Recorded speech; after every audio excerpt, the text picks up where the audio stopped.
You look at a $2.40 call option on Apple and ask yourself, is this a good price? Most traders wouldn't even know where to start answering that question. But professional traders, they wouldn't even look at the price. They would look at this: implied volatility. And in this video, I'm going to show you how understanding implied volatility will completely change the way you think about trading options and give you a massive edge over most other traders. You see, options exist to trade one thing: volatility. Stocks are the tool that you use when you want to bet on direction, whether a company will go up or down in value. But options, they let you bet on how much something is going to move. And that brings us to exactly what implied volatility is. It's the market's forecast of how much a company is going to move over a given time period. So if you want to become a serious option seller, you must learn to speak the language of implied volatility. The reason implied volatility is important is because if we only look at option prices, there's a fundamental problem. A $3 option on one company is not the same as a $3 option on another company. What that $3 option even means to us depends on so many factors. What strike price is it? How much time is there to expiration? What are the interest rates? What is the price of the underlying stock? And professionals know this, which is why they don't look at the option prices directly. Instead, they take all these inputs and use it to convert option prices into something called implied volatility. And implied volatility, just to be clear, is the market's forecast of how much a stock is going to move up or down in the future over a given time period. Now, how do we actually get an implied volatility or IV number? Well, in most cases, there's a model that we use called the Black-Scholes model. What this model does is it takes all those factors we talked about, strike price, underlying price, etc., and spits out an implied volatility number that must be true in order for the current option price to actually make sense. And realistically, you don't need to be calculating this yourself. The implied volatility number you'll be seeing in the Predicting Alpha terminal or in your brokerage, these are pretty much all calculated using this model. So you don't need to do this calculation yourself. You just need to understand the number. Here's why implied volatility is so powerful. Let's say we're looking at a company and the 105 strike call is trading for $1.56 with implied volatility at 30%. If implied volatility were to jump to, say, 40%, that same option might now be worth, I don't know, $2.60, even though nothing else has fundamentally changed. Not the stock price, not the expiration,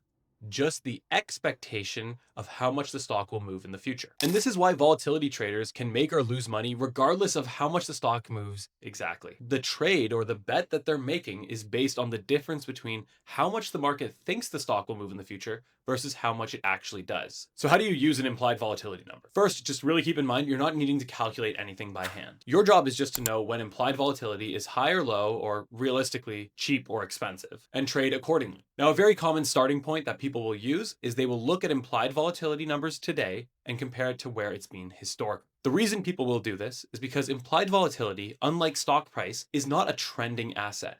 It's actually a mean reverting asset, meaning that we can use the historical measures to estimate where implied volatility should be on average. When we know where it should be on average, we can sell when it's above it and we can buy when it's below it. Now, obviously, there's a bit more nuance to it than that, otherwise we'd all be billionaires. But given that we're just starting this journey into the world of option selling, this is a reasonable starting point for us because it gets us thinking about implied volatility as a mean reverting asset. Now, another reason that implied volatility is used is because it allows us to compare option prices across different companies. Let's say we're looking at a $2 option on Apple and a 50-cent option on some penny stock biotech company. Without any context, it's very hard to compare these because objectively, the $2 option on Apple is trading at a higher dollar value than the 50-cent option on this penny stock biotech company. But if we took a look through the lens of implied volatility, maybe we would see that this $2 option on Apple is trading at 20% volatility, while the 50-cent option on the biotech company is trading at 300% volatility. All of a sudden, we're able to put things into proper context and say, wow,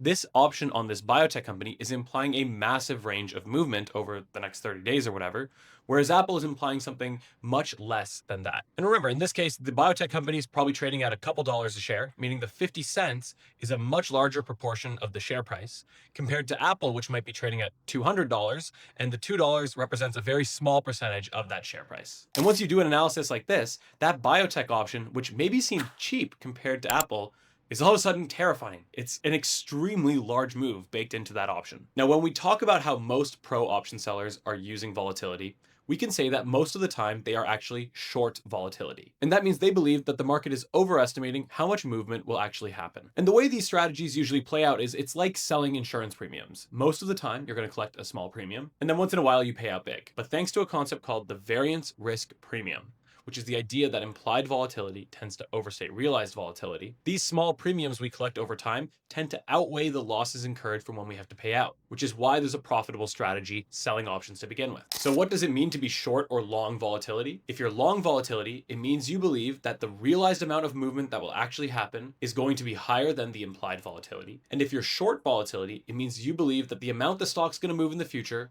will be less than what is implied. That's it. It's not about bearishness or bullishness. It's not about direction at all. It's about the size of the moves. Learning to speak in these terms is going to help separate you from all the other people out there trying to run option selling strategies. There have been books written about topics like this and so on, but for the most part, if you look out into the world of Reddit, for example, you will see people struggling with these concepts and struggling to articulate them. Will hopefully help you take a step forward to understanding this terminology and thinking about the world of options with the right frame. Because the truth is this: most people online, they have no idea what implied volatility is. They're just guessing on direction, chasing hype, and hoping for gains. But if you actually made it this far in the video, it sounds like you're not doing that. You're actually learning the right way and learning how to trade like a professional. And now you actually know one of the telltale signs to know if someone's worth listening to when you're talking about option trading. Do they speak about the world of options through the lens of implied volatility? Just as you now will. If this helped you understand what volatility is, please like, subscribe, and leave a comment with any questions. I'm more than happy to help, and we'll see you in the next video.